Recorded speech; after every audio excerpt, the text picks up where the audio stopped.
Open to work tag, should you use it or lose it? In today's video, I'll be sharing my thoughts on how the open to work tag can impact your job search.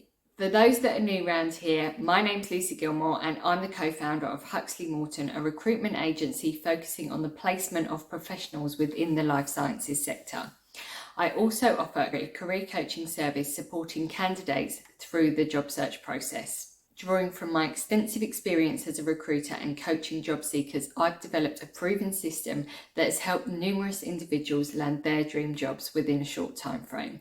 For more information on the types of services we offer, I'll pop a link in the description below. So I get a lot of questions around this. Should I use the open to work tag or shouldn't I?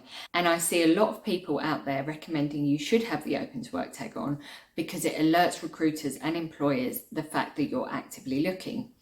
In fact, LinkedIn say that you are up to 2 or 3 times more likely to get noticed by recruiters and employers if you switch the open to work tag on. But the question is, do you really want the extra attention? And having discussed it with my team of recruiters, as well as friends and family who've recently been looking for opportunities, my opinion is don't use it. I know, controversial, and I get that some of you may not agree with me, but hear me out. So speaking to my team who are actively looking for candidates daily, we came to a unanimous decision that we would prefer to find someone who doesn't have the open to work tag on over those who do when supporting our clients. And the reason for this is that we like to find candidates that are exclusive to the market, or at least those that appear to be. Now, if a candidate has an open to work tag on, we have to question if they've been smashing the easy apply button everywhere, which means we wouldn't be able to put them forward to anywhere that they previously applied. Because if a candidate have applied to employers directly within the last 6 and sometimes 12 months, a recruiter simply can't represent that candidate and therefore wouldn't get paid, assuming we had a contract with those clients, of course. So if you want to work with a recruiter to help you find a job, think about reaching out to them before you hit the easy apply.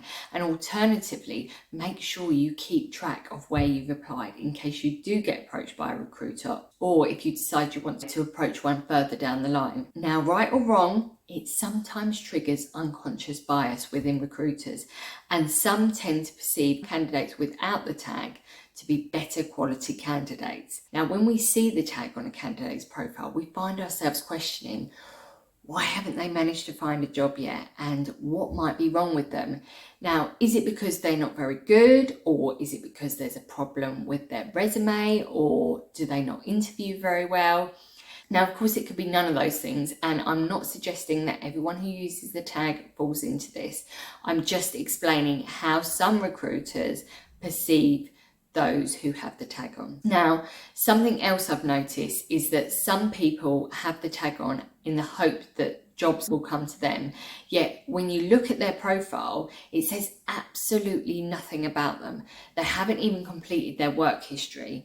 If you actually think the open to work tag is going to work for you, at least fill in your profile so that people can see your experience. Now, if you are struggling with your resume, or you don't know how to optimize your LinkedIn, or maybe you're just not nailing those interviews at the moment, I'd be happy to help through our career coaching services. So if you'd like to learn more about those, just drop a comment saying interested and I'll share the details. Now, another thing that can put recruiters off is if we keep seeing the same person have the open to work tag on every few months. You start to wonder if they've been laid off, or maybe there's something about them that employers just don't like. So in my opinion, yes, you may well get noticed by more recruiters, but it's probably not the attention that you want. So as far as I'm concerned, I would ditch the open to work tag and be rest assured that if a recruiter or employer is interested in your experience and your expertise, they're going to reach out to you anyway. And also, before you put it on,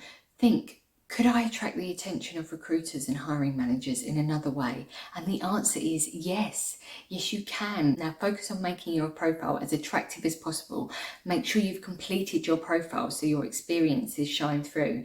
And think of your LinkedIn profile as a high converting landing page so that when recruiters and employers are visiting your page, they can very clearly see your expertise, see your areas that you're focused in, and they can see what value you bring to them. And believe me, they will very quickly reach out if there is something there. You don't have to have the green banner on. Now, just so we're clear here, and before I get bombarded with abuse, I'm not saying my team of recruiters would rule out people or someone who uses the open to work tag. I'm simply saying I don't think it attracts recruiters to your profile in the way that LinkedIn have intended it to. I believe that if you complete your profile correctly, you shouldn't need the tag, as recruiters are going to want to reach out to you anyway. So that's it for today. Bit of a controversial one, but I'd love to hear your thoughts. What are your thoughts on this? If you've used the tag, has it worked for you? I'd love to hear your stories and your opinions on it. And of course, if you like this video, please don't forget to hit the like button and subscribe to my channel, as it will help more than you know.